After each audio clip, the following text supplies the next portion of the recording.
माँ सरस्वती को प्रणाम करते हुए सबसे पहले टेहरोली महोत्सव में आपका बहुत बहुत स्वागत है, अभिनंदन है, वंदन है ब्रजेश सर जी, जो आप ऐसे महोत्सव का आनंद बढ़ाने के लिए अपनी उपस्थिति जो तो आपने दर्ज कराई है, निश्चित रूप से आपका बहुत बहुत आभार ब्रजेश सर। और चूंकि ये वार्तालाप का जो विषय है उसको लेकर मुझे विषय को आगे लेकर जाना है, तो उससे पहले मैं चाहता हूँ कि आपके माध्यम से, आपके द्वारा आपका पहले सबसे पहले मैं परिचय जानना चाहूँगा और कहाँ से कैसे आप यहाँ तक पहुँचे हैं, अपने पद, अपनी सेवा, जो सेवा के तहत आप कार्य करते हैं उसके बारे में थोड़ा सा विस्तार से हम लोगों को बताएं, क्योंकि बहुत से ऐसे लोग हैं जो नहीं जानते कि आप कौन हैं, क्योंकि इस क्षेत्र में आप नए हैं। हम लोगों के लिए, हम लोग तो जानते हैं 2-4 लोग, 6 लोग, लेकिन बाकी और लोग आपको जानना चाहते हैं कि ये कौन हस्ती है जो हमारे बीच आ गई है।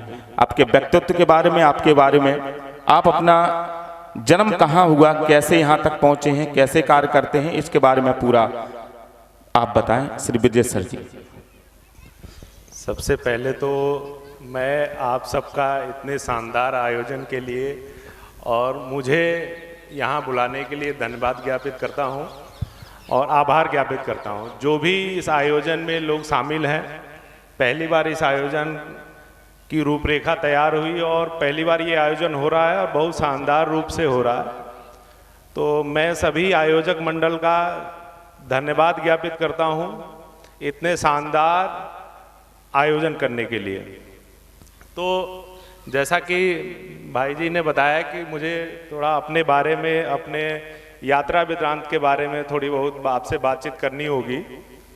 तो मैं मूल रूप से झांसी का या बुंदेलखंड का निवासी नहीं हूँ।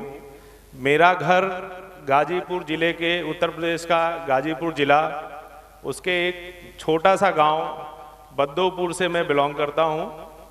और यहाँ पर जैसे सभी लोग घर से निकलते हैं एक सपने को सजोने के लिए, एक सपना देखने के लिए कि एक ऊंचे ऊंचे पदों पर आसीन हो, अच्छी खासी सैलरी हो, उसी चाह में मैं Bundelkhand institute of engineering and technology BIT Jhansi में मैकेनिकल इंजीनियरिंग में बीटेक के लिए एडमिशन 2016 में मैं यहाँ लिया और 4 साल इंजीनियरिंग में 20 तक कंप्लीट किया।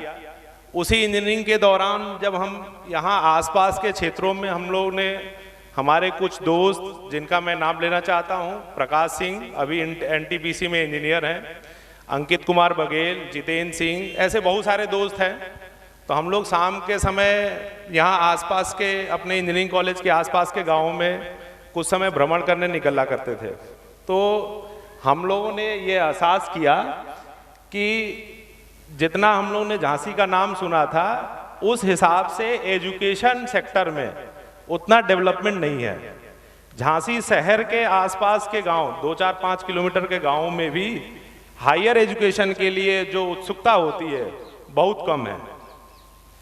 कुछ गांव, 2-4 गांव में, गांव का नाम नहीं लेना चाहता हूँ, वहाँ हम लोग गए तो वहाँ किसी किसी गांव में 1-1, 2-2 बच्चे जो हैं वो उच्च शिक्षा के लिए जा रहे हैं, और उच्च शिक्षा के लिए जा भी रहे हैं तो वो झांसी से बाहर किसी बड़े यूनिवर्सिटी, कॉलेज या किसी बड़े इंजीनियरिंग कॉलेज की बहुत जानकारी बहुत कम है, अभाव है। तो इसी को लेके हम लोगों ने ये सोचा कि यहाँ का बुंदेलखंड जो हम लोग का इंजीनियरिंग कॉलेज BIT है, यहाँ हम लोग बाहर से, मैक्सिमम स्टूडेंट्स वहाँ बाहर के हैं, झांसी से बाहर के, तो यहाँ से पढ़ के इंजीनियरिंग करके अच्छे अच्छे पदों पे, कोई भी ऐसा, पूरे वर्ल्ड में कोई भी ऐसा विभाग नहीं है और पद नहीं है जहाँ हमारे इंजीनियरिंग कॉलेज के हमारे सीनियर्स, हमारे सहपाठी आसीन नहीं है। तो इसी के साथ हम लोगों ने ये विचार किया, हमारे दोस्तों ने ये विचार किया कि हम इस क्षेत्र को क्या दे रहे हैं। हम इस क्षेत्र से सब कुछ लेके जा रहे हैं, अपने पूरा जीवन सुधार के जा रहे हैं, लेकिन इस क्षेत्र के आसपास लोगों के लिए हमारा इंजीनियरिंग कॉलेज क्या कर रहा है। तो इसी विचार के साथ हम लोगों ने आसपास के कुछ बच्चों को इंजीनियरिंग की तैयारी कराना निःशुल्क प्रारंभ किया। और पहले वहीं BIT इंजीनियरिंग कॉलेज के सामने कोछावार ग्राम है, वहाँ कुछ लोगों के सहयोग से हम लोग शाम को डेली आसपास के गांव के बच्चों को निःशुल्क इंजीनियरिंग की तैयारी कराते थे। और इंजीनियरिंग की तैयारी का बेसिक मतलब ये था कि यहाँ से ग्रामीण क्षेत्र के बच्चे उच्च शिक्षा के लिए झांसी से बाहर किसी अच्छे अच्छे college, BHU, Jamia, Allahabad university, Delhi university, केवल इंजीनियरिंग ही नहीं करें, अच्छे कॉलेज में जाएं, जिससे कि एक आप वातावरण को देखें, समझें और वहाँ की चीज़ों को अपने आसपास के क्षेत्र में विकास करने में मदद करें।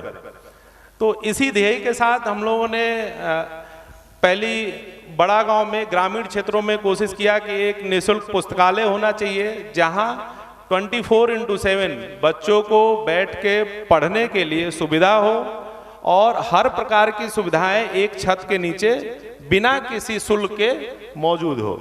तो इसके कारण हमने 4 साल पहले बड़ा गांव ब्लॉक है झांसी से 10-12 किलोमीटर दूर, उस ब्लॉक में हमने एक निःशुल्क पुस्तकालय स्थापित की।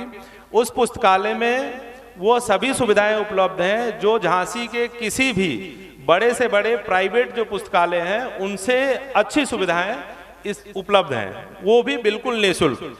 अभी फिलहाल वहाँ लगभग 100 बच्चे डेली पढ़ने आते हैं और पढ़ के अपने घर को, गंतव्य को, स्थान को जाते हैं। इसका सबसे पहला विचार इसलिए आया कि गांव में जो छोटे छोटे घरों में बच्चे हैं उनके पास प्रतिभा है, घर में जगह की कमी होने के कारण उनको एक शांत वातावरण नहीं मिल पाता है पढ़ने के लिए। तो ग्रामीण इलाकों में बहुत जरूरी है, जिनके पास पैसा है उनके पास तो सब लगभग कमरे की व्यवस्था और सारी चीज़ों की व्यवस्था कर सकते हैं। तो ये इसलिए हम लोग पुस्तकालय स्थापित किया और उसके साथ हमने बाद में अभी 1.5 साल पहले कोछाबावर में भी एक पुस्तकालय स्थापित किया।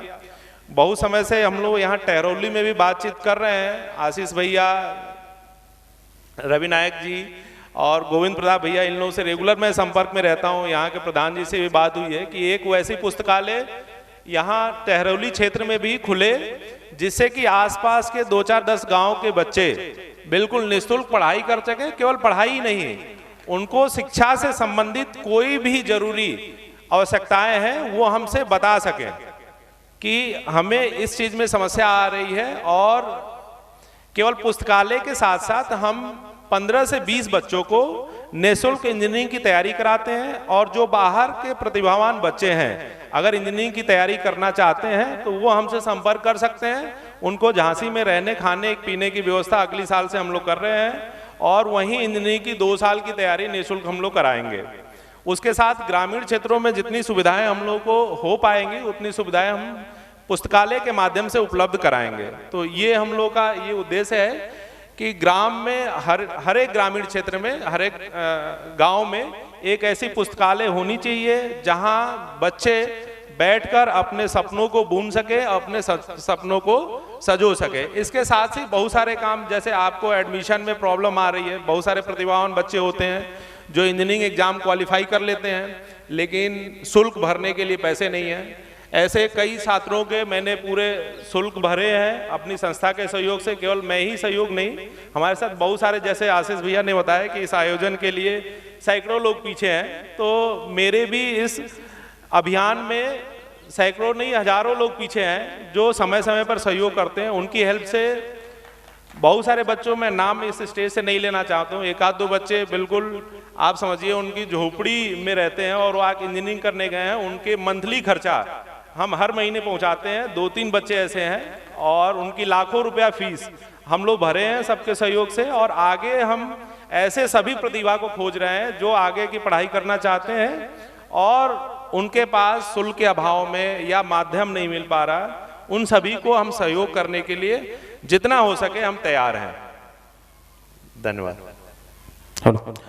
क्या बात, बहुत शानदार। खामोशी छिपवाती है ऐब और हुनर दोनों, शख्सियत का अंदाजा गुफ्तगू से होता है। आपने बता दिया पहली बार में कि आपकी किस तरह से क्या शख्सियत है। और चूंकि आज देख रहे हैं, मैंने और गोविंद ने, आशीष जी ने, कई बार हम लोगों ने देखा है कि आप रात के 2-2 बजे जाग के निरंतर गरीबों की, असहाय लोगों की मदद करते रहते हैं। मैंने देखा है कि रात में 2 बजे आप गाड़ी से जा रहे हैं, कंबल बांट रहे हैं ऐसी ठंड में, और तमाम आप जो लाभदायक, लाभप्रद चीजें हैं असहाय लोगों के लिए वो आप मुहैया करा रहे हैं। हर घड़ी चश्मे खरीदार के लिए, हर घड़ी चश्मे खरीदार के लिए और कुछ हुनर चाहिए बाजार में रहने के लिए। और अब तो बदनामी का शोहरत से वो रिश्ता है, अब तो बदनामी का शोहरत से वो रिश्ता है, लोग नंगे तक हो जाते हैं अखबार में रहने के लिए। वो आप इस तरह से काम कर रहे हैं, वो कहाँ से आपको प्रेरणा मिली?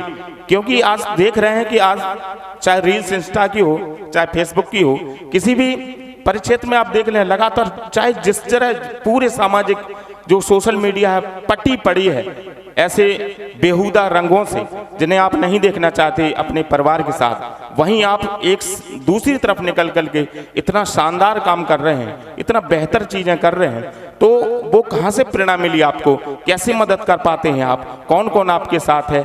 कहाँ से प्रेरणा मिलती है और कैसे कर पाते हैं? वो आपसे जानना है। प्रेरणा की अगर बात कहें तो मुझे प्रेरणा इसलिए मिली कि मैं अपने पूरे गांव का पहला इंजीनियरिंग करने के लिए झांसी आया था, और वो भी बिल्कुल अकेले। मेरे पेरेंट्स भी उस समय नहीं आ पाए थे किसी कारणवश झांसी, और एक बैग लेकर झांसी आया था। तो यहाँ समाज और सामाजिक परिवेश ने मुझे बहुत कुछ दिया है, और मेरा यही बार बार कहना है बच्चों से, जो नौजवान बच्चे हैं, एक जीवन मिला है, और इस समाज को जब तक आप कुछ नहीं दे पाते तो आर्थिक संपन्नता के लिए कोई लिमिट नहीं है। आपके पास 2 करोड़, 4 करोड़, 5 करोड़, कितने भी पैसे हो सकते हैं, उसकी कोई सीमा नहीं है। लेकिन आपकी हैप्पीनेस की एक सीमा हो सकती है, यही बार बार मैं बोलता हूँ। तो आपको खुशी तभी मिलेगी जब आप एक समाज में ऐसा आयाम स्थापित करेंगे जिससे कि आपकी वजह से दूसरे लोग आगे बढ़ने में उनके लिए मददगार हो सके।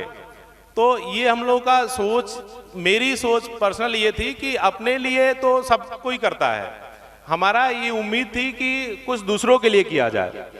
और पिछले लगभग 3 साल में हो गए। और एक छोटी सी बात कि मैं अपने लिए अभी जितना अर्निंग का मेरा सोर्स है, मैं अपने लिए आज तक एक तिनका भी नहीं खरीदा हूँ खाने पीने के अलावा।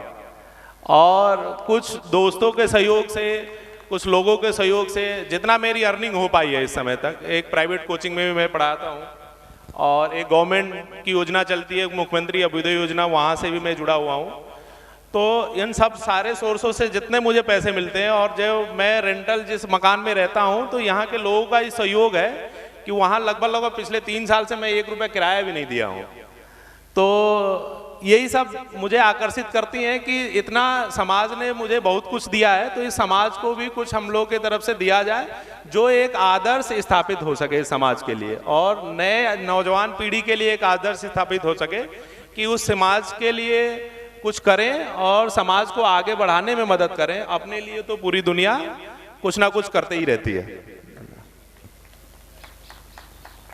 बहुत सुंदर ये बातें, ये कार्य आपका हम सबको प्रेरणा देता है, और ये प्रेरणा स्रोत हैं ही आप, तभी यहाँ पर आप बैठे हुए हैं। इन सब के लिए, आने वाले कल के लिए आप हमेशा प्रेरणा बने रहेंगे निश्चित रूप से।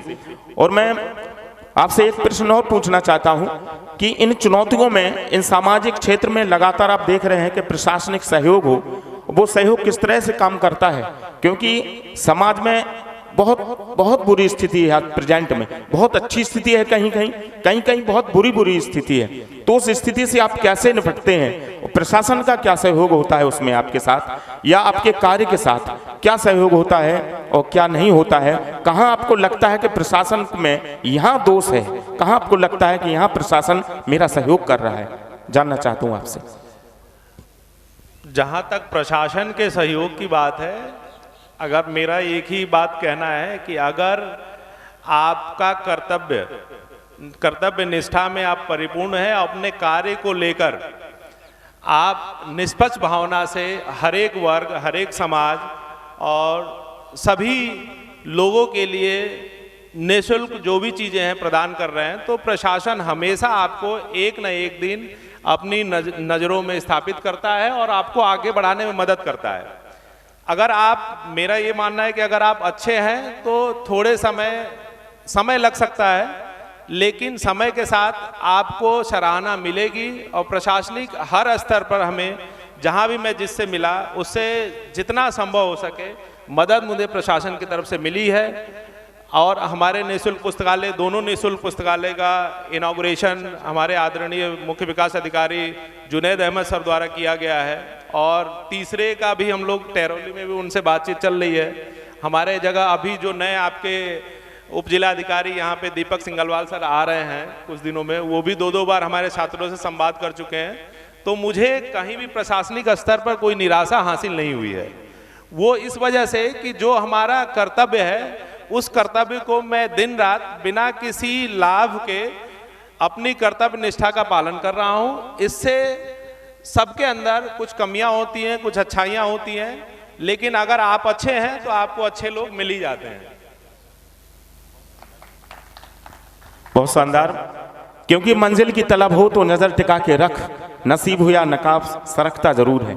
आपके अंदर जो जिज्ञासा है, आपको जो लगातार आपको भी प्रेरणा कहीं ना कहीं से मिलती है, निश्चित रूप से उसे भगवान का आशीर्वाद, माता पिता का एक बरद हस्त मान लें या कुछ भी मान लें, तब भी आप कार्य करते हैं। समाज सेवा का क्षेत्र हो, प्रशासनिक सहयोग की बात हो या किसी भी परिक्षेत्र की बात हो, आप लगातार कुछ ना कुछ करते रहते हैं। हम लोग लगातार आपको देख भी रहे हैं। वहां से हम लोगों को भी सीखने की चीजें अंदर घर करती हैं और हम लोग भी सीखने के लिए उसके लिए तैयार रहते हैं, तत्पर रहते हैं। लेकिन आने वाली जो पीढ़ी है, आप देख रहे हैं लगातार बहकती है। सभी को शॉर्टकट रास्ता चाहिए, जबकि संघर्षों से ही जीवन बना होता है। अब हर व्यक्ति संघर्ष के लिए भाग रहा है। संघर्ष, हेलो, हर व्यक्ति संघर्ष से भाग रहा है। आप देख रहे हैं कि लगातार हर व्यक्ति को हर व्यक्ति को, भैया थोड़ा सा माइक बीच बीच में डिस्टर्ब कर रहा है।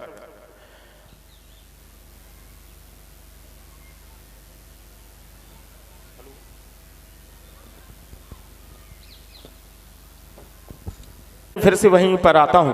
हर व्यक्ति जो नए, अब चूंकि आप छात्रों का मार्गदर्शन करते रहते हैं, तो हर व्यक्ति, चाहे वो छात्र हो चाहे वो व्यक्ति हो, अपनी बुनियाद पर ध्यान ना दे करके लगातार शॉर्टकट रास्ते तलाश रहा है। जबकि वो जानता भी, वो भी जानता है, उनके माँ बाप घर में हो चाहे कोई मार्गदर्शन करने वाला व्यक्ति हो, उन्हें लगातार प्रेरणा देता है कि भैया शॉर्टकट से कुछ नहीं होता, आप लॉन्ग टर्म अपनाइए। लेकिन कोई नहीं जाना चाहता, जानते सब हैं, करना कोई नहीं चाहता। फिर भी मैं आपसे पूछना चाहता हूं कि छात्र, जो नई पीढ़ी के लोग आ रहे हैं, वो क्या ऐसा करें, वो क्या ऐसा अंतर पैदा करें या क्या ऐसी प्रेरणा से वो सीखें कि वो सीधा सा अपनी मंजिल को प्राप्त हो, और कौन सा ऐसा रास्ता अपनाएं, कौन से ऐसे वो कार्य करें, कौन से ऐसी बुनियादी चीजों को लेकर आगे बढ़ें कि वो सीधी सी अपनी मंजिल, जो सपना सोचा है घर वालों ने या समाज ने या उनने, तो वो उसको प्राप्त हो। इसमें मैं एक चीज सभी छात्रों को या सभी लोगों को मैं कहना चाहता हूँ। एक छोटा सा एग्जाम्पल में अपने एक कार्य को लेकर मैं एग्जाम्पल देना चाहता हूँ। जब पहली बार हम लोग बड़ा गांव में पुस्तकालय, जब पहली बार मैं ओपन किया, ऐसा सोचा कि एक पुस्तकालय होना चाहिए जिसमें ग्रामीण क्षेत्र के बच्चे आएँ और पढ़े। तो अगले महीने उसका रेंट देने का पैसा नहीं था हम लोगों के पास, लेकिन फिर भी पुस्तकालय ओपन हो गया। और पुस्तकालय में लगभग 6 महीने मैं अकेले सुबह 9 बजे आता था और शाम को जाता था। कोई आता नहीं था, क्योंकि उसको पता नहीं था कि इस पुस्तकालय में मतलब इसका महत्व क्या है।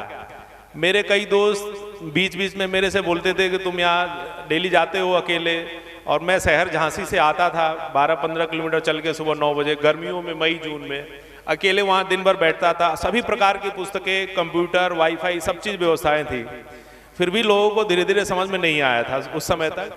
तो सभी मेरे दोस्त ये कहते थे कि आप उसको बंद कर दो, उसका कोई मतलब नहीं है वहाँ इन्वेस्ट करने का। फिर मैं सबको वो सांत्वना दिया कि जिस दिन 1-2 लोगों को भी यहाँ से फायदा मिलने लगेगा तो उसका महत्व समझेंगे। और लगभग 3 साल हो गए हैं और उस पुस्तकालय में 100 लोग डेली बैठते हैं। उसके बाद अभी डेली मुझे 2-3 बच्चों को मना करना पड़ता है कि अभी सीट खाली नहीं है, आपको कुछ दिन में हम कुछ व्यवस्था करके देंगे। तो इस स्टोरी का एक आशय है कि आप जो भी कार्य करना चाहते हैं उसमें वक्त लगेगा, वक्त का और समय का और मेहनत का, कोई दूसरा शॉर्टकट हो ही नहीं सकता। और किसी मंजिल पे आप पहुंचना चाहते हैं तो उसमें वक्त लगेगा ही लगेगा, उसका कोई शॉर्टकट नहीं है। अगर शॉर्टकट तरीके से सफलता कुछ समय के लिए आप अगर पा भी जाते हैं किसी तरीके से, तो वो सफलता बहुत दिनों तक टिकती नहीं है। कि जो मेहनत के द्वारा जो सफलता मिलती है ना, उसका जो जैसे मैं कह सकता हूँ सफलते का जो खुशी होती है, जो मेहनत के द्वारा पाई जाती है, उसकी खुशी शॉर्टकट के तरीके से जो सफलता मिलती है, उसके खुशी में जमीन आसमान का अंतर है। तो इसलिए मैं सभी युवाओं के लिए ये कहना चाहूँगा कि जो भी आप कार्य कर रहे हैं, उसमें बस अपने दिल पर हाथ रख के ये सोचिए कि जो मैं कार्य कर रहा हूँ वो मैं सही कर रहा हूँ कि नहीं। अगर आप सही कर रहे हैं तो आप किसी भी नकारात्मक व्यक्तियों से या नकारात्मक लोगों से परेशान होने की जरूरत नहीं है। आपको उस कार्य में साल भर, 2 साल, 3 साल, 4 साल भी वक्त लग सकता है, लेकिन सफलता जरूर मिलेगी। किसी को साल 2 साल में फाइनेंशियल और बहुत सारी कंडीशंस बन जाती हैं कि वो सफल हो जाता है, लेकिन अगर सिंगल पॉइंटेड गोल के साथ आप काम कर रहे हैं तो आपको कुछ समय बाद सफलता मिलनी ही मिलनी है। ये मैं 100% आपको लिखित में दे सकता हूँ कि 4-5 साल तक अगर आप लगातार एक कार्य को लेके उसके पीछे लगे हैं, दिन रात सोच रहे हैं उसके बारे में, तो आप सफल होंगे ही होंगे, उसमें दो राय नहीं है। 5 साल लग सकते हैं, 6 साल लग सकते हैं, लेकिन आप सफल जरूर होंगे। बहुत सुंदर। मेरे अंदर एक प्रश्न जो कूद रहा है, उछल रहा है, मैं आपसे एक चीज़ और जानना चाहता हूँ। कभी कभी होता है ये अक्सर कि हम पहुँचना कहीं और चाहते हैं और हमारे घर वाले या मार्गदर्शन करने वाले या माँ बाप पहुँचाना कहीं और चाहते हैं। मैंने कई बार देखा है, खुद अपने पढ़ाई के दौरान, खुद आपकी पढ़ाई के दौरान आपने देखा होगा, सब बच्चों ने वो दौर देखा है जो पढ़ाई करके थोड़े से आगे आए हैं। वो पहुंचना खुद कहीं और चाहते, माँ बाप उनको पहुंचाना कहीं और चाहते। बहुत कम मात्रा में ऐसे माँ बाप होते हैं जो बच्चों के ही साथ जाकर के बैठते हैं और कहते हैं कि बेटा तू वही कर जो तुझे अच्छा लगता है। तो उन बच्चों के लिए जो माँ बाप इतर करवाना चाहते हैं, आप क्या सोचते हैं, क्या करना चाहते हैं, या क्या आप कहते हैं उन बच्चों के लिए कि वो कैसे आगे बढ़े, कि वो माँ बाप, समाज अपने आप को एक समन्वयता के साथ आगे बढ़ाए? इस बात को लेकर कई बार मैं बच्चों से चर्चा कर चुका हूं कि जो कार्य मैं कर रहा हूं, हो सकता है मेरे माता पिता या मेरे परिवारजन इस चीज़ के इच्छुक नहीं हो, क्योंकि सबकी इच्छा ये होती है कि बच्चे को अगर पढ़ा लिखा दिया है तो वो अगले कुछ सालों में, कुछ महीनों में कुछ कमाकर घर की स्थिति को सुधारे। स्थिति को सुधारे मीन्स कि अगर आपके घर में बेसिक खाने पीने की सुविधाएं हैं, बेसिक समस्याएं नहीं है, तो आप किसी भी क्षेत्र में आगे बढ़ सकते हैं। और आगे बढ़ने का एक ही तरीका है कि अगर वही जो मैं अभी बात बोला हूं कि अगर आपको लग रहा है कि जो कार्य मैं कर रहा हूं वो मुझे सुकून दे है वो कार्य, तो आप उसमें माता पिता की अवहेलना करने में थोड़े समय के लिए उसमें कोई बुराई नहीं है। क्योंकि जो पेरेंट्स हैं, जिस समाज से आए हैं, जिस गांव और जिस ग्रामीण परिवेश से आए हैं, तो वो जितनी चीज़ें आसपास देख पा रहे हैं उतनी ही चीज़ें आपको बता पाते हैं। अगर आप शिक्षित हैं और शिक्षा की ललक है आप में, और आप बाहरी परिवेश से जागरूक हैं और कुछ अच्छा करना चाहते हैं, आपको लगता है कि मैं इस क्षेत्र में कुछ अच्छा बढ़िया कर सकता हूं, तो कुछ समय के लिए आप अगर पेरेंट्स अपने माता पिता की बातों की अवहेलना करते हैं तो उसमें बहुत बुराई नहीं है। अगर आपको लगता है कि मैं जो कार्य कर रहा हूं बहुत सही कर रहा हूं, क्योंकि आप उनकी स्थिति से आगे तभी बढ़ पाएंगे जब उनकी सोच के इतर कुछ सोचेंगे। क्योंकि वो जितनी स्थिति, जितनी ऊंचाई तक वो सोच पा रहे हैं, वो शायद अपने सामाजिक परिवेश की ऊंचाई में ही सोच पा रहे हैं। और आप जितने ऊंचाई तक सोच सकते हैं, शायद आपके पेरेंट्स उतनी ऊंचाई तक सोच ना पा रहे हों। तो इसलिए मैं सभी युवाओं के लिए कहता हूं कि कुछ वक्त तक अगर आपको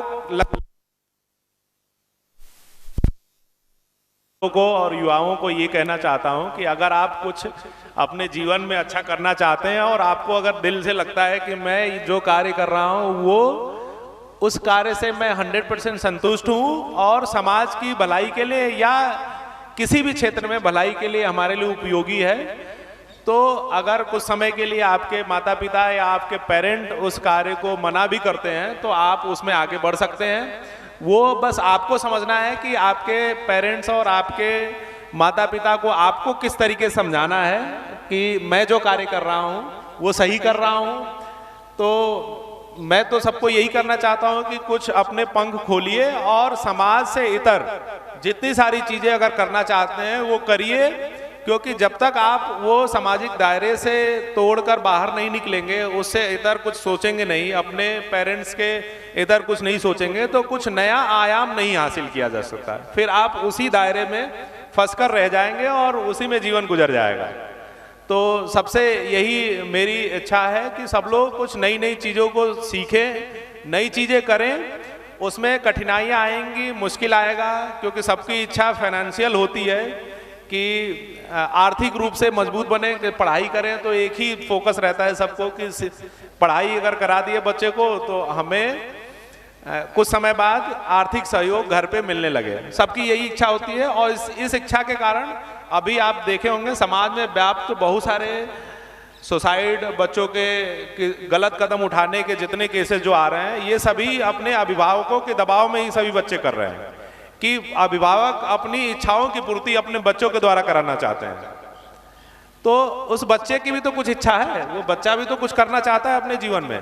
तो अपने बच्चे की इच्छाओं की ध्यान में रखते हुए सभी पेरेंट्स से भी मैं आग्रह करूंगा कि वो जो करना चाहते हैं उस कार्य में, अगर वो कार्य अच्छा है, कोई बुराई नहीं है उस कार्य में, और समाज को पीछे धकेलने का कार्य नहीं कर रहा है, तो उस कार्य में आपको हर कदम कदम पर सहयोग करना चाहिए।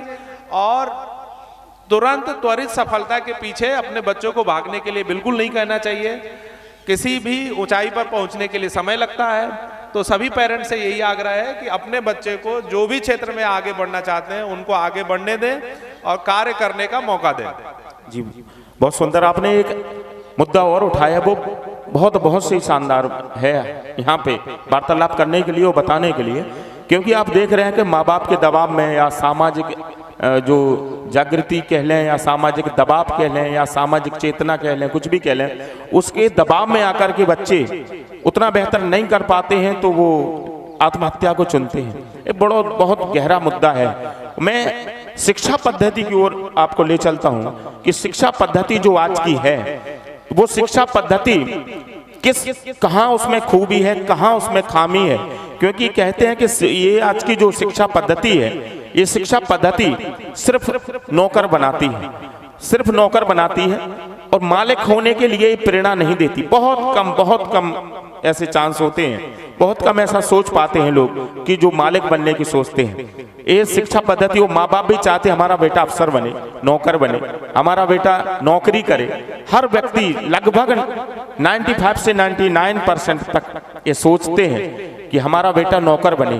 तो ये शिक्षा पद्धति की खामी है, कि सामाजिक परिवेश की खामी है, कि खूबी है शिक्षा की। आप किस नजरिए से देखते हैं, क्या है इसमें?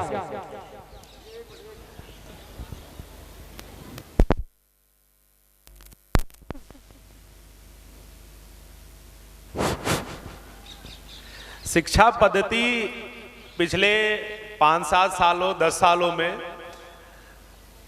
काफ़ी शिक्षा पद्धति में बदलाव भी हुए हैं और विकास भी हुए हैं, जिससे कि छात्रों को सरकारी नौकरी की तरफ रुझान थोड़ा सा कम हो। और धीरे धीरे, शायद इस मंच से कहना ठीक नहीं होगा, धीरे धीरे सरकारी नौकरियां खत्म भी हो रही हैं और लोगों के अपने व्यक्तित्व पे, अपने किसी भी इंटरेस्टेड फील्ड में काम करने के लिए मौका मिल रहा है। बहुत सारे स्टार्टअप इंडिया, स्टार्टअप यूपी, इसकी आयोजन और जो भी सरकार के द्वारा कदम उठाए जा रहे हैं, वो कदम इसीलिए उठाए जा रहे हैं कि समाज में एक अपनी सोच सब बच्चे डेवलप करें और अपनी एक स्वामित्व या अधिकार प्राप्त करें। उसका शिक्षा पद्धति से जोड़ने के लिए मैं ये कह सकता हूँ कि जो बेसिक लेवल पे बाहर जो पढ़ाई होती है, कि बेसिक लेवल पे ही आपको किसी उद्यमी बनने के लिए 9-10 क्लास से ही आप में वो जागृति हो जाए।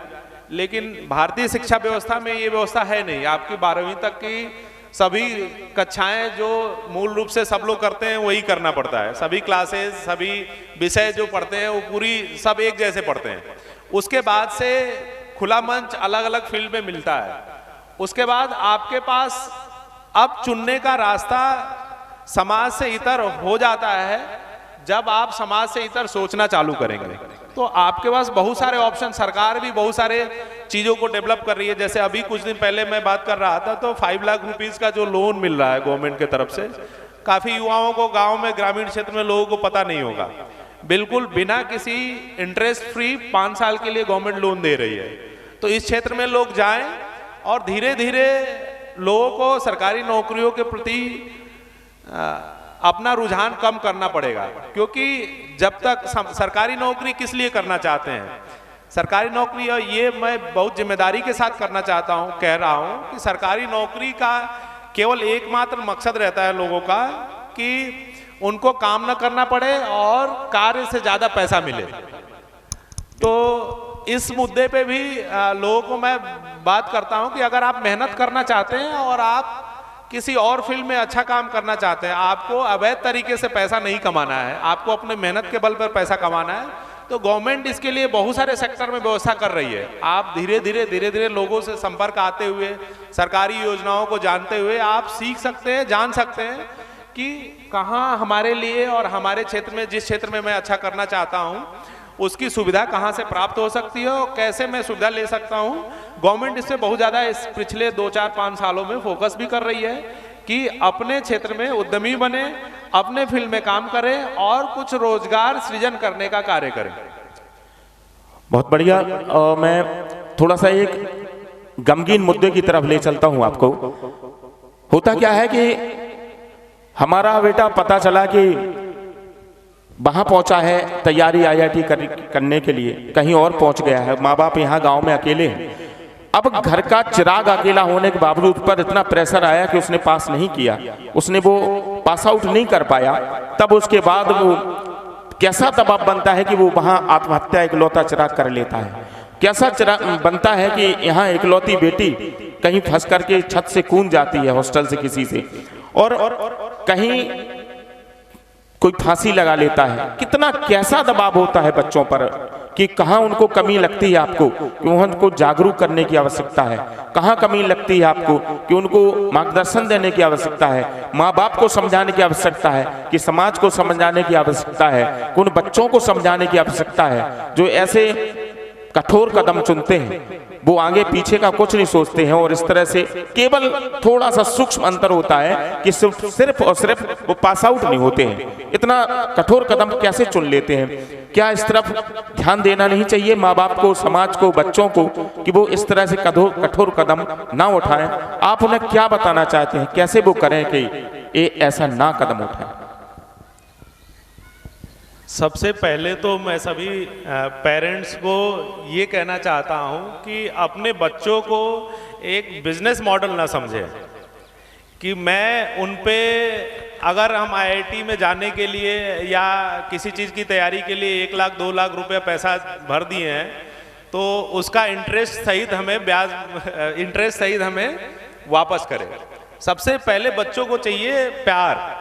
जो इस उम्र में 12th के बाद बहुत सारे बच्चों को क्या होता है कि लोग पैसा देकर किसी बड़ी कोचिंग में एडमिशन करा दिए और उस पर डेली हर दूसरे चौथे दिन आप दबाव बना रहे हैं। दबाव मीन्स कि ऐसा नहीं कह रहे हैं कि पास हो जाए, लेकिन पेरेंट्स मुश्किल, मैं देखता हूं कि बहुत सारे पेरेंट्स इशारों में या कहीं ना कहीं तरीके से ये एहसास बच्चों को दिला देते हैं कि मैं इतना लाख रुपए पैसे दे के आपको बाहर भेजा हूं, तो उसका कर्ज आपको उतारना है और उनसे बात करने वाला कोई नहीं बच जाता।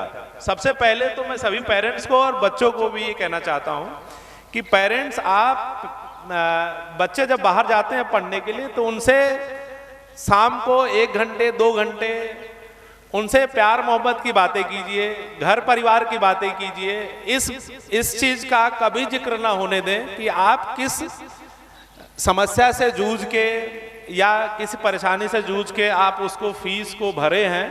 ये ठीक है, आपने भरा है, ये अच्छी बात है कि कोई पेरेंट ये इच्छा जाहिर करता है। अगर आप भर पा रहे हैं तो भरे हैं। तो इस चीज को बच्चों को एहसास नहीं दिलाना चाहिए किसी भी पेरेंट्स को कि मैं इतना पैसा भर दिया हूँ या ऐसा कर दिया हूँ। तो उस चीज को लेके बच्चे काफी भावुकता के साथ पेश आते हैं कि मेरे पेरेंट्स ने मुझे इतना पैसा जमा कर दिया है तो मुझे इसका चुकाना है, और दिन रात उस चीज़ को कूटते हुए वो स्थिति आ जाती है एक दिन कि अगर वो सफल ना हुए तो वो गलत कदम उठाने को मजबूर हो जाते हैं। तो सबसे पहले इसमें पेरेंट्स का ही सबसे ज़्यादा दोष है, बच्चों का बहुत ज़्यादा दोष है नहीं। एक तो सामाजिक अपनी सामाजिक स्तर ऊंचा करने का भी एक साधन हो गया है कि हमारा बच्चा ये बन गया है, आईआईटी में चला गया है, तो मेरा सामाजिक स्तर ऊंचा हो गया। 4 लोग से मैं कहूँगा कि मेरा बेटा आईआईटी में चला गया है, या मेरा बेटा एसडीएम बन गया है, या मेरा वैसा आईएएस अधिकारी बन गया है, तो इस चीज़ का बच्चों पे बहुत ज़्यादा दबाव पड़ता है। तो मैं सभी पेरेंट्स से यही आग्रह करता हूँ कि बच्चों को एक बिजनेस मॉडल की तरह न देखें, बच्चों को शिक्षित बनाएं। शिक्षा ठीक है, शिक्षा ग्रहण कर रहे हैं, लेकिन शिक्षित होना बहुत जरूरी है। तो शिक्षित बनाएं उन्हें, और उन्हें इस बात का बिल्कुल एहसास ना होने दें कि आप किस स्थिति से आकर, क्योंकि स्थिति के कारण मुझे नहीं लगता कि आप अपनी स्थिति का एहसास अगर बच्चों को कराते हैं तो बहुत ज़्यादा आगे सफल हो पाते बच्चे। बच्चों में अगर प्रतिभा है तो वो किसी भी स्थिति में सफल हो जाएंगे, और कितनी भी सुविधाएं आप प्रोवाइड कर दीजिए, अगर उसमें प्रतिभा नहीं है तो वो सफल नहीं होगा। तो इसलिए सभी पेरेंट्स से यही है कि आप उसको प्यार मोहब्बत से बात करें, प्यार भरी बातें सुबह शाम करें। शिक्षा से रिलेटेड अगर वो गया है, उसमें प्रतिभा है, तो वो कर सकता है तो कर लेगा, नहीं कर सकता है तो किसी और फील्ड में उसको प्रोत्साहित करें। कि अलग बहुत सारे फील्ड हैं कि 12वीं तक और ग्रेजुएशन तक की जो उम्र होती है वो अभी नामात्र की कोई उम्र नहीं होती। उसके बाद सफलता के बहुत सारे आयाम हैं। जैसे बच्चों को मैं एग्जाम्पल देते रहता हूँ कि यूएस के राष्ट्रपति बराक ओबामा जब बने तो 45 ईयर्स के एज में बने, 45 साल की एज में बने, और वो रिटायर हो गए, अभी अपना बिजनेस चला रहे हैं वहाँ पे। और दूसरी बार जब ये जो बिडेन जब राष्ट्रपति बने यूएस के, तो वो 84 ईयर्स के एज में बने। तो किसी भी सफलता के लिए कोई एज निर्धारित नहीं है। अगर आप ग्रेजुएशन तक, जरूरी नहीं है कि आप आईआईटी में नहीं जा पाए तो आप कुछ नहीं कर पाएंगे, आप किसी बड़े इंजीनियरिंग कॉलेज में नहीं जा पाए तो आप कुछ नहीं कर पाएंगे। अगर आपकी प्रतिभा है, आप में प्रतिभा है, तो आप कहीं भी बैठ के किसी भी क्षेत्र में आप अच्छे आयाम हासिल कर सकते हैं। और इस बात की सबसे ज्यादा जरूरी समझने की है पेरेंट्स को कि हमारा बच्चा किसी भी क्षेत्र में, अलग अलग क्षेत्र में आगे जा सकता है। उसका सबसे पहला सहयोग उनके पेरेंट का चाहिए। हमेशा प्यार मोहब्बत से बात करें, क्योंकि बच्चों को बाहर जब जाते हैं तो उनको प्यार की सबसे ज्यादा जरूरत होती है। तो वो प्यार आपको घर के तरफ से अगर प्रोवाइड हो, उनकी जो भी चीजें हैं, ऐसा माहौल घर में बनाएं कि वो बच्चे हर एक बात अपने पेरेंट्स या किसी ना किसी परिवार के सदस्य हर चीज को शेयर कर पाए। बहुत सारे बच्चे बाहर चले जाते हैं तो बहुत सारी चीजों को वो साझा नहीं कर पाते हैं। जो गलतियां होती हैं, जो कमियां होती हैं, जो अच्छाइयां होती हैं, घरों में साझा नहीं कर पाते हैं। तो ऐसा घरों में माहौल बनाइए कि बच्चे हर चीज को, हर बात को अपने घर में किसी ना किसी सदस्य से, अपने दोस्त से, या किसी से भी जिसको लगता हो कि मैं इसे साझा कर दूंगा तो मेरी प्राइवेसी भी हैम्पर नहीं होगी, और मैं अपने जो दायित्व बोध है उसको थोड़ा सा हल्का महसूस करूंगा। तो ऐसा वातावरण सभी पेरेंट्स को अपने घर में बनाना चाहिए कि बच्चे हर बात को, हर चीज को इजीली शेयर करें, और उसको शेयर करने से अपने आप को हल्का महसूस करें। जी, होता क्या है कि हमारे घर के माँ बाप तमाम प्रयास करने के बावजूद बहुत जोड़ जोड़ करके रुपया जब बच्चे को देते हैं, बच्चे बाहर जाते हैं तैयारी करने के लिए, पढ़ाई करने के लिए, और जब शहर की तरफ जाते हैं तो माँ बाप करते क्या है कि जमीन भी अपनी गिरवी रख देते हैं, कोई कोई बेच देते हैं, कोई कोई माँ के कंगन रख देता है गिरवी, कोई कोई किसी तरह से। लेकिन बच्चों को कभी कभी कोई कोई माँ बाप नहीं भी बताते हैं, ये भी होता है। लेकिन वहां जाकर के, शहर की तरफ जाकर के बच्चे इस सोशल मीडिया के चकाचौंध में या शहर के वातावरण के चकाचौंध में वो भटक जाते हैं राह से। क्योंकि माँ बाप तो बहुत कुछ देते हैं बच्चों को, हमारे तकदीर के छेद जो अपनी बनियान में पहन ले, उस शख्सियत को पिता कहते हैं। पिता तो हर उम्मीद रखता है अपने बालक से, अपने बेटे से, कि ये जाकर के बहुत हमारा नाम रोशन करेगा, तब वो जोड़ जोड़ कर देते हैं। और वो बच्चे वहां जाकर के, शहर की तरफ जाकर के भटक जाते हैं, अपनी राह से विमुख हो जाते हैं। तो वो कैसे अपनी राह पर लौटें या कैसे अपनी राह से ना भटकें, आप उनके लिए क्या कहना चाहते हैं, क्या उन्हें सूत्र देना चाहते हैं जिससे वो चकाचौंध में ना खोएं? उसका सबसे अच्छा सूत्र ये है कि आप बच्चे अगर पढ़ने जाते हैं तो सोशल मीडिया और जितने प्लेटफॉर्म हैं उससे कम से कम दूर रहें। और जो बच्चे जैसे घर की स्थिति को थोड़ा बहुत अगर समझ भी पा रहे हैं तो समझे, अगर नहीं भी समझ पा रहे हैं तो कुछ अपने जीवन में सुधार के लिए कार्य करें। क्योंकि छोटी मोटी चकाचौंध वो अलग अलग क्षेत्र में जो बच्चे जा रहे हैं उन पे निर्भर करता है कि कैसे क्या चीज़ करना चाहते हैं। बहुत सारे बच्चों का ये होता है कि मैं शॉर्टकट तरीके से फेमस हो जाऊं, या शॉर्टकट तरीके से कुछ ऐसा अप्लाई कर लूँ जिससे मेरे पास बहुत पैसा हो जाए। तो उन सभी बच्चों को मैं ये कहना चाहता हूँ, इस पे बहुत ज़्यादा विषय, बहुत सारी बातें हुई हैं, बहुत सारा चीज़ें मैं कह भी नहीं पा रहा हूँ इस स्टेज से, लेकिन बच्चों को एक अपने जीवन को सफल बनाने का दायित्व बोध जरूर होना चाहिए कि वो अपने जीवन को सफल कैसे बनाए, और हर समय दूसरों को देखकर जो अपनी योजनाओं को या अपने जो भी लक्ष्य को बनाने की कोशिश करते हैं उसमें वो धीरे धीरे फंसते जाते हैं। तो सभी बच्चों से ये आग्रह है कि वो अपना कोई लक्ष्य बनाए, अपने परिवार को, जैसे आपने बताया कि घर के लोगों ने गिरवी रख के बहुत सारी चीज़ें इधर उधर लीज पे रख के बच्चों को पढ़ने के लिए भेजते हैं, तो वो ठीक है, तो वो उनका कर्तव्य है कि अपने बच्चों को पढ़ाने के लिए भेज रहे हैं, तो वो उनका कर्तव्य है। इस पे बच्चों को भी बहुत ज़्यादा प्रेशर नहीं लेना चाहिए, लेकिन ये भी उनको समझना चाहिए कि हमारे पेरेंट्स किस स्थिति में हैं और हमें कुछ किसी ना किसी फील्ड में कुछ अच्छा ऐसा करके दिखाएं कि उनके जो भी आर्थिक रूप से जो कमज़ोर हुए हैं हमें पढ़ाने लिखाने को लेकर, उसमें उनको कभी मायूसी महसूस ना हो। तो इसके लिए बच्चों को एक हम शिक्षा ही दे सकते हैं, शिक्षा अलग अलग आयामों में शिक्षित कर सकते हैं कि सोशल मीडिया से थोड़ा सा कम दूर रहे आप, और अपने लक्ष्य के प्रति फोकस्ड हों, और थोड़ी बहुत कहीं ना कहीं अगर आपके दिमाग में पीछे अगर कसक है, बहुत ज़्यादा मैं कहने की ज़रूरत भी नहीं है, जिसको मैं अभी बात वो बोला हूँ कि थोड़ी बहुत आप इस चीज़ को ध्यान रखें कि हम किस परिवेश से निकल के आए हैं। क्योंकि जैसे पिता को पढ़ाने का वो तो दायित्व है, वो ये अच्छी बात है कि पिताजी सोच रहे हैं कि हमारा बेटा पढ़ाई लिखाई कर ले, लेकिन बच्चे कई बार कई केसेस में इधर उधर की बातों या इधर उधर की चीज़ों में फंस जाते हैं, जो चीज़ सही नहीं है समाज के लिए या सोसाइटी के लिए। तो उनको मेरा यही एक संदेश है कि कुछ सामाजिक उत्थान के लिए काम करिए, और सोशल मीडिया से और दूसरे को देख के बहुत ज़्यादा प्रभावित ना हो कि मैं ये कर लूँ या ये कर लूँ। आपको अपने ऊपर काम करने की ज़रूरत है। थोड़ा बहुत आध्यात्म की तरफ जाइए, मेडिटेशन की तरफ जाइए, सुबह शाम 1-2 घंटे अगर 15-20 मिनट भी समय मिलता है तो मेडिटेशन करिए, और कुछ अच्छे लोगों से बात करने की कोशिश कीजिए जो आपकी जेन्युइन चीज़ों को समझ सकें और आपको सही रास्ते पे लाने में मदद कर सकें। तो यही उनको मेरा संदेश है कि उनको एक अच्छे राह पे चलना चाहिए।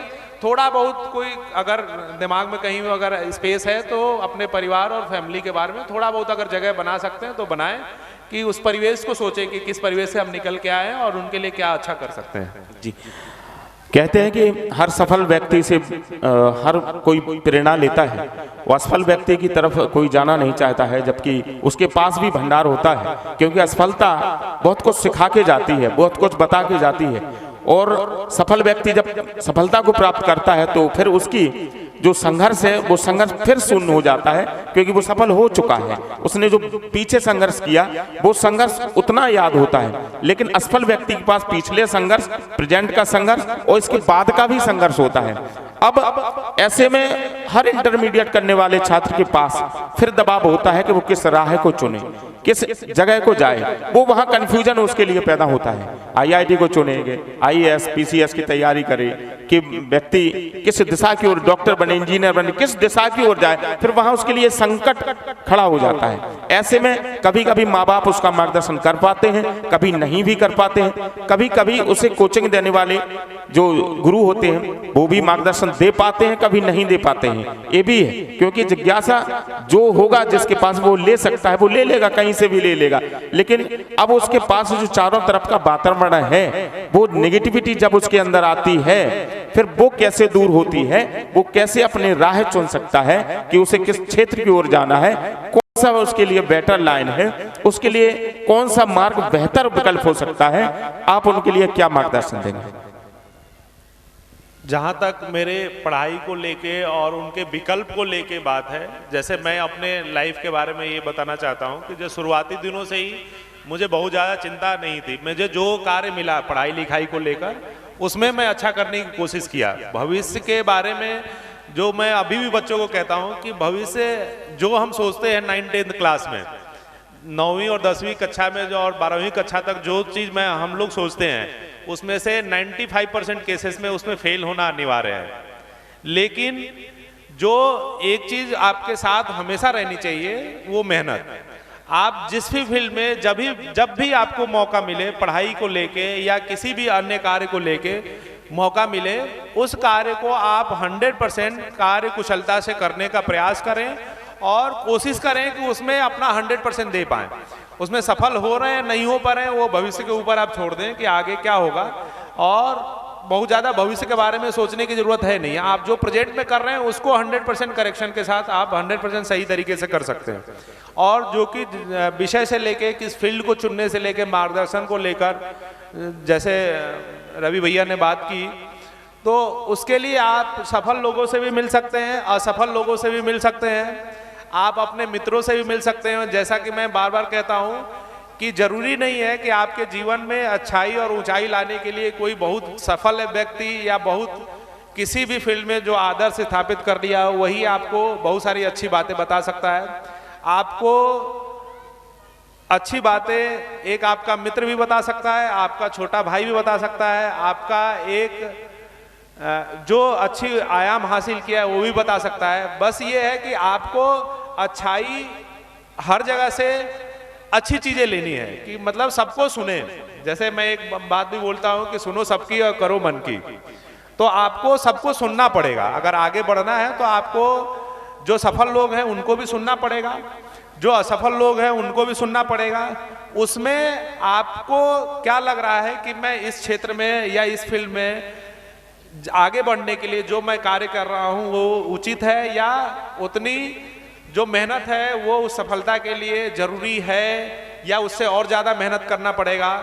उसको लेके आपको विचार करनी है, क्योंकि इंटर के बाद और ग्रेजुएशन के बाद ये विचार करने योग्य छात्र हो जाते हैं कि किसी विषय पर अपनी राय रख सकें। और उस राय के लिए जरूरी नहीं कि आप सफल लोगों से ही बात करें, असफल लोगों से भी बात कर सकते हैं, और उसको अपने अंदर कितनी चीज़ें आप उतार सकते हैं और क्या क्या अच्छा कर सकते हैं वो आपको विचार करना है। वो भी आध्यात्म के माध्यम से या मेडिटेशन के माध्यम से, या अपने कार्य को देखकर कि मैं जितना कार्य कर रहा हूँ उसमें वो उचित है या संपूर्ण है कि नहीं इस क्षेत्र में सफल होने के लिए। वो सबका एक क्यूमुलेटिव एफर्ट है, सबसे बातचीत करने का क्यूमुलेटिव एफर्ट है। जो जैसे कि मैं बता रहा हूँ कि मैं इस सामाजिक क्षेत्र में जो कार्य कर रहा हूँ, ऐसा नहीं, जब मैं इंजीनियरिंग करने आया था तो मैं भी यही सोचा था कि इंजीनियरिंग करने के बाद एक अच्छी खासी नौकरी करेंगे, अच्छा खासा अर्निंग होगी, परिवार होगा, घर होगा, बढ़िया मकान बनाएंगे, बड़ी बड़ी गाड़ियों में घूमेंगे। लेकिन वो सामाजिक परिवेश और अपनी अपनी जैसे सोच समझ बढ़ते जाती है, आपको अलग अलग अपने इंटरेस्ट फील्ड में जो भी उत्सुकता है उसके प्रति एक आपको इच्छा जागृत होने लगती है और उसके प्रति आप काम करने लगते हैं। तो वो समय लगता है चीज़ों को समझने में। एक कोई ऐसा पिन पॉइंटेड नहीं है कि मैं ये बता दूं कि आप इनसे बात कर लीजिए, ऐसे लोगों से बात कर लीजिए तो आप सफल होंगे। आपको उस सफलता की राह में हजारों सैकड़ों लोग मिलेंगे जो अलग अलग आपको विचार व्यक्त करेंगे, अलग अलग चीज़ें बताएंगे, अलग अलग तरीके बताएंगे। लेकिन वो तरीका वो आपको सोचना है कि मैं किस तरीकों को अप्लाई करूं या मेरी कितनी क्षमता है इस फील्ड में जाने के लिए। वो आपको तय करना है कि किस तरीके से मैं जाऊं और अपने सामर्थ्य अनुसार किस फील्ड को चुनूं। इसको सोचना भी बहुत जरूरी है कि बच्चे क्या अपना सामर्थ्य ना सोचते हुए अलग अलग बड़े बड़े पदों पे आसीन होने के लिए चीज़ों को सपने बुनने लगते हैं, और उनको खुद भी पता रहता है कि ये इस फील्ड में मैं नहीं कर पाऊंगा। तो अपनी जो भी राह चुनना है उस राह को चुनते समय बहुत ही सजग रहें, कम से कम सैकड़ों लोगों से बात करें आप, और उसमें से क्रक्स निकाल के एक चीज़ को निष्कर्ष पे निकले कि मैं किस क्षेत्र में अच्छा कर सकता हूँ और या करना चाहता हूँ, मुझे क्या क्या ज़रूरतें हैं। वैसे लोग धीरे धीरे मिलने लगते हैं, वैसी जगह भी मिल जाती है। तो इसका कोई शॉर्टकट नहीं है कि मैं आपको एक बार में बता दूं कि ये सफल लोगों से ही बात करें या असफल लोगों से ही बात करें, या जिस क्षेत्र में आप आगे बढ़ना चाहते हैं उसी क्षेत्र के लोगों से बात करें। दूसरे क्षेत्र के लोग भी आपको उस क्षेत्र में कुछ ऐसे टिप्स दे देंगे जो आपको आगे बढ़ने में मदद कर सकता है। जी, कहते हैं कि भगवान वो नहीं देते जो आपको अच्छा लगता है, भगवान वो देते हैं जो आपके लिए अच्छा है। और मैं छोटा सा एक प्रश्न करना चाहता हूं, आपके नजरिए से जानना चाहता हूं कि आपके नजरिए से सफलता क्या है और असफलता क्या है। आप अपने नजरिए से बताइए। इसको अभी पिछले बातों बातों में मैं इस बात का जिक्र कर चुका हूँ कि मेरे नज़रिए से सफलता केवल हैप्पीनेस है, खुशी। आप जो भी कार्य कर रहे हैं उसमें अगर आप खुश हैं तो इसका मतलब आप सफल हैं। क्योंकि आर्थिक सफलता या सामाजिक सफलता, इसके कोई लिमिटेशंस नहीं है। उसमें आर्थिक आपके पास कितना भी पैसा हो सकता है, उसकी कोई लिमिट नहीं है। आप पैसा कमाते जाइए और कमाने का मन करेगा। लेकिन आपके खुशी की एक क्षमता है, आप किस चीज़ में खुश रह पा रहे हैं। तो आप जिस चीज़ में खुश रह पा रहे हैं उस कार्य को निष्ठावान तरीके से करिए और 100% आप हमेशा खुश रहेंगे। अगर खुश रहने के लिए अगर आप कार्य कर रहे हैं तो आपका जीवन बिल्कुल स्वस्थ और जागरूक या स्वस्थ कह सकते हैं कि समाज में एक आयाम भी स्थापित करेगा। तो आप अपनी हैप्पीनेस के लिए काम करिए। समाज को देख के, पैसे को देख के और आर्थिक चीज़ों को देख के, बहुत सारी चीज़ों को देख के आपको अपना जीवन नहीं खराब करना है। तो आपको अपना जीवन बनाना है। जिस चीज़ में आपको मन लग रहा है उस चीज़ में आप काम करिए। चाहे आपके परिवार के लोग, चाहे आपके पड़ोसी, चाहे आपके समाज के लोग कुछ भी करते रहें, लेकिन अगर आप किसी कार्य करने में खुश हैं, हैप्पी हैं, तो दैट डजंट मैटर कि what people thinks about you. जी, मैं दो तीन प्रश्न और आपसे करूंगा, इसके बाद अब ये सत्र समाप्त होगा। मैं सीधा आपसे पूछना चाहता हूं कि एक अपने सफलता का झंडा कहीं गाड़ा होगा, निश्चित रूप से अपने अंतर मन में कोई सफलता का झंडा वहां लहराता होगा। तो मैं आपसे जानना चाहता हूं, आपने अपने लिए क्या वो कीर्तिमान चुना है, क्या वो स्थान चुना है, क्या वो मंजिल चुनी है जहां तक आप पहुंचना चाहते हैं? आपके बारे में जानना चाहते हैं। कोई बहुत से यहाँ पे जिज्ञासु लोग बैठे हैं, वो भी जानना चाहते हैं कि जो हमें प्रेरणा दे रहा है व्यक्ति यहाँ बैठा हुआ ब्रिजेश सर, जो यहाँ हमें बातें बता रहा है कि कैसे चलना चाहिए, कैसी कैसी राहें मिलेंगी, ये सब चीजों को पीछे धकेलते हुए आप कहां तक पहुंचना चाहते हैं, ये लोग जानना चाहते हैं। आपकी सोच क्या है, आपका कीर्तिमान का झंडा कहां है, आप सफलता का झंडा कहां लहराना चाहते हैं, वो आपका अंतिम पड़ाव होगा। वहां आपको व्यक्तिगत खुशी मिलेगी। आप यहां रुक जाके फिर रुक जाएंगे कि अब हम यहां पहुंच गए और हमें अब खुशी है, अब मैं यहां से कुछ भी कर सकता हूं। वो बताइए। इसमें जो पहले हम लोग इस कार्य का शुरुआत किए थे, तो सबसे पहले दिन से और आज तक मैं यही सोच रहा हूँ कि ग्रामीण क्षेत्र या किसी भी क्षेत्र का कोई भी ऐसा छात्र जो किसी भी यूनिवर्सिटी, किसी भी कॉलेज बाहर पढ़ाई करना चाहता है, अपने देश से बाहर पढ़ाई करना चाहता है, या किसी भी यूनिवर्सिटी या किसी भी कॉलेज में पढ़ाई करना चाहता है, तो उसके लिए उसके एक ऐसा आयाम स्थापित हो, आर्थिक सहयोग, आर्थिक अड़चने ना आए। तो उसके लिए मैं ये भी चाहता हूँ कि एक ऐसा बुंदेलखंड क्षेत्र में एक ऐसा विद्यालय या विश्वविद्यालय हो जहाँ से निःशुल्क बिल्कुल 1 रुपया और उसमें ऐसी शिक्षा मिले कि जो वर्ल्ड में एक आयाम स्थापित करे। और इस छोटे जगह में जब तक कोई निचला तबका शिक्षा के स्तर को अपने नहीं बढ़ाएगा, जब तक चारों तरफ के लोग शिक्षित नहीं होंगे, किसी भी तरीके से शिक्षित हो, उनको शिक्षा आड़े और जो भी आर्थिक चीजें हैं वो उनके बीच में नहीं आनी चाहिए। तो मेरी सफलता का यही है कि मेरे आसपास जिससे मैं बात करूं, जिससे मैं मिलूं, उसमें कभी ये सुनने को नहीं आए कि पैसे के अभाव में ये अशिक्षित रह गए या पैसे के अभाव में किसी भी क्षेत्र में आगे बढ़ने में संभव नहीं हो पाया। उन सभी बच्चों से मेरी यही अपेक्षा है कि आर्थिक अभाव जो है शिक्षा के क्षेत्र में बिल्कुल नहीं आना चाहिए। कि शिक्षा एक ऐसी चीज है कि ग्रामीण क्षेत्र में विद्यालय बहुत सारे खुल गए हैं, छोटे छोटे विद्यालय, और गवर्नमेंट के द्वारा बहुत सारी चीजें चल रही हैं, लेकिन वो उत्कृष्ट चीजें सरकारी चीजों में नहीं मिल पा रही हैं। तो उस चीजों को हम लोग सोच रहे हैं कि आने वाले 10 साल 15 साल में एक ऐसी स्थिति पैदा हो जहां सभी को एक उच्च शिक्षा ग्रहण करने के लिए कोई आर्थिक कठिनाई ना आए। तो इसके लिए हम लोग कार्य आने वाले समय में भी करेंगे कि जो भी आयाम स्थापित करना चाहते हैं, कोई भी छात्र, चाहे किसी भी वर्ग का हो, चाहे कितनी भी अवसादपूर्ण जिंदगी जी रहा हो, अगर वो शिक्षा ग्रहण करना चाहता है तो उसको आर्थिक रूप से कोई भी कठिनाई नहीं आनी चाहिए। जी, और यहाँ पर बहुत से छात्र आपको सुन रहे हैं, बैठे हुए हैं, जो आपसे प्रेरणा ले रहे हैं, मार्गदर्शन आपका ले रहे हैं। यहाँ में छात्र जो उपस्थित हैं, जिनके अंदर जिज्ञासा अगर उत्पन्न हो रही हो तो आपसे कोई भी क्वेश्चन करने के लिए, तो उन छात्रों को मैं आमंत्रित करता हूँ माइक के माध्यम से कि वो अपना प्रश्न सर से पूछ सकता है। पढ़ाई से संबंधित, शिक्षा क्षेत्र से संबंधित कोई भी प्रश्न जो आपके अंदर हो और आपको जवाब ना मिल रहा हो तो आप सर यहाँ बैठे हुए हैं, आप पूछ सकते हैं। कोई भी माइक उन तक पहुंचा दे बच्चों तक, ताकि वो कोई भी प्रश्न एक पूछे सर से। आशीष भैया माइक बच्चों तक पहुंचा दें, कोई एक माइक, ताकि बच्चे अपना प्रश्न पूछ लें। उनके अंदर जो जिज्ञासा हो, या कोई नहीं पूछना चाहता है तो हाथ हिला दे कि मुझे नहीं पूछना है, तो मैं सत्र को विराम दूं। एक चीज अंतिम में मैं ये बोलना चाहता हूँ जी, अभी अंतिम नहीं है, अभी अंतिम नहीं, अभी बातें होंगी, लेकिन छात्रों की तरफ से अंतिम होगा अगर छात्र नहीं पूछते हैं तो। नहीं, उन्हीं छात्रों के लिए मैं एक चीज बोलना चाहता हूँ कि ग्रामीण क्षेत्र में छात्रों के अंदर उत्सुकता और सवाल बिल्कुल मर गए हैं। वो सवाल इसलिए मर गए हैं कि सभी बच्चे सोशल मीडिया के ज़माने में चले गए हैं, उनकी अपनी कोई थिंकिंग है ही नहीं। उन्हें अगर सवाल पूछना भी चाह रहे होंगे तो उन्हें लग रहा हो कि ये सवाल सर के पास होगा या रिपीट हो जाएगा, या पहले से उनकी जानकारी होगी, ये जानकारी में होगा। तो अपनी चीज़ें डेवलप करना बच्चे भूल गए हैं।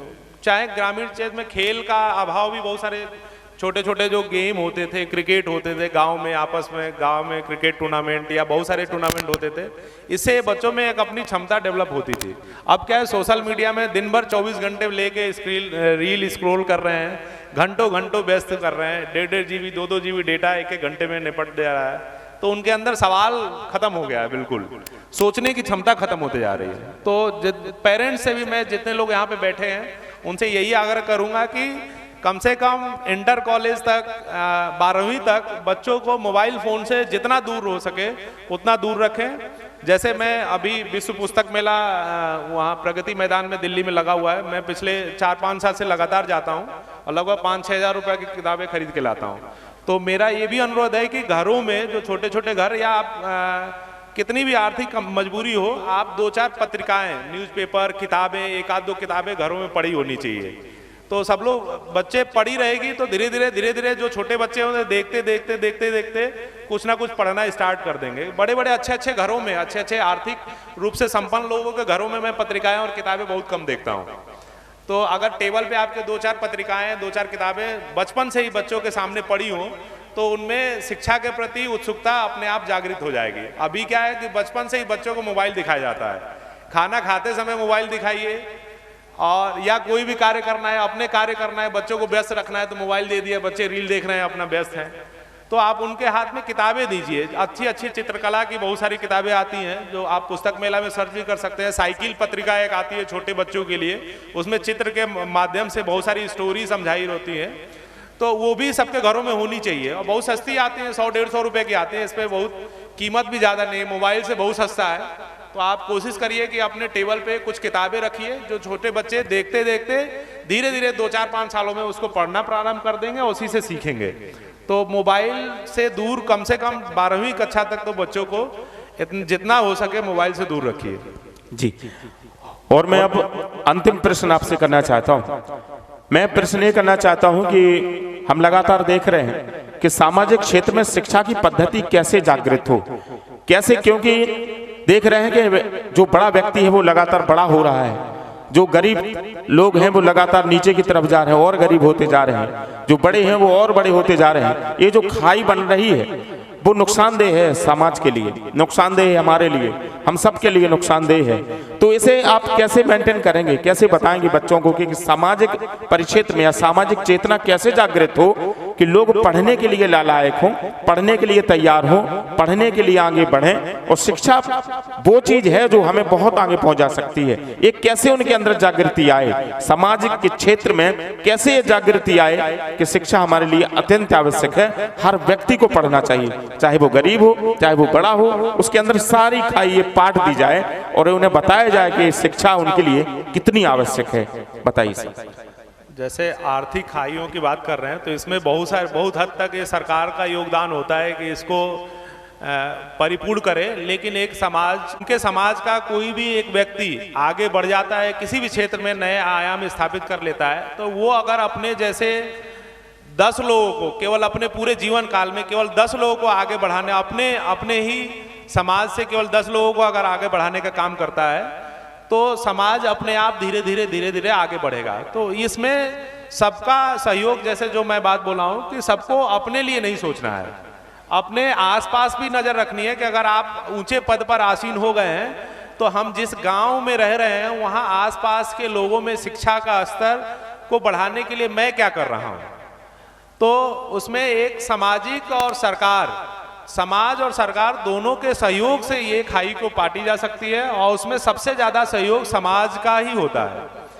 क्यों अपने आसपास कैसा परिवेश आप पैदा कर रहे हैं कि जिससे शिक्षा को लेके बच्चे उत्साहित हों। जैसे मैं ये बोला कि आप 1-2 किताब जरूर खरीदिए, महीने 2 महीने में अगर खरीद सकते हैं तो अगर आपके पास पैसा है तो 1-2 किताब जरूर खरीदिए, क्योंकि इसमें सामाजिक बदलाव तभी आएगा जब जो लोग आर्थिक रूप से संपन्न हो गए हैं अपने आसपास के लोगों को शिक्षा का स्तर सुधारने के लिए कुछ ना कुछ काम करें, क्योंकि हर चीज सरकार प्रोवाइड करके नहीं देगी। तो आप जो आर्थिक रूप से संपन्न लोग हैं मेरे से यही आशा है कि अपने आसपास के एक बच्चे के अगर आप भला कर सकते हैं तो आप करिए, चाहे जिस रूप में।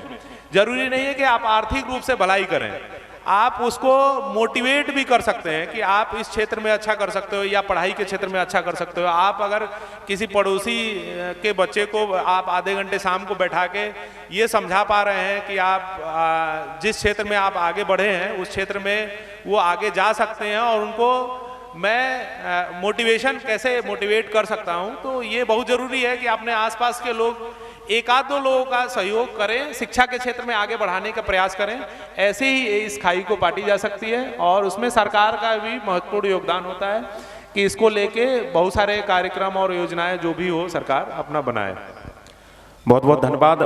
और इसके साथ ही आज का ये सत्र समाप्त होता है। आपका यहाँ आए और शिक्षा के क्षेत्र से आप चूंकि जुड़े हुए हैं, लगातार लोगों की मदद करते हैं, लगातार छात्रों का मार्गदर्शन करते हैं, तो आपने जिस तरह से कार्य किया, आपके कार्य से हम लोग प्रेरणा लेते हैं। आपके जो भी कार्य हैं, भले ही रात के हों वो दिन के हों, हम लोग देखते रहते हैं। लगातार आप दिन और रात मेहनत करते हैं सभी के लिए, तो वो आपकी प्रेरणा देते हैं छात्रों के लिए, हम लोगों के लिए, सभी लोगों के लिए। यहाँ पर आप महोत्सव में आकर के हम लोगों के लिए भी प्रेरणा बने हैं, तो आपका बहुत बहुत शुक्रिया, बहुत बहुत धन्यवाद। इस शेर के साथ मैं विदा लेता हूँ कि मेरी जुस्तजू को शायद अभी हौसला मिलेगा, मैं जहाँ भटक रहा हूँ वहीं रास्ता मिलेगा। जो खुलूस ना हो बातों में तो किसी को क्या मिलेगा, ना तुम्हें सनम मिलेंगे ना हमें खुदा मिलेगा। बहुत बहुत धन्यवाद, बहुत बहुत शुक्रिया, बहुत बहुत आभार। Thank you.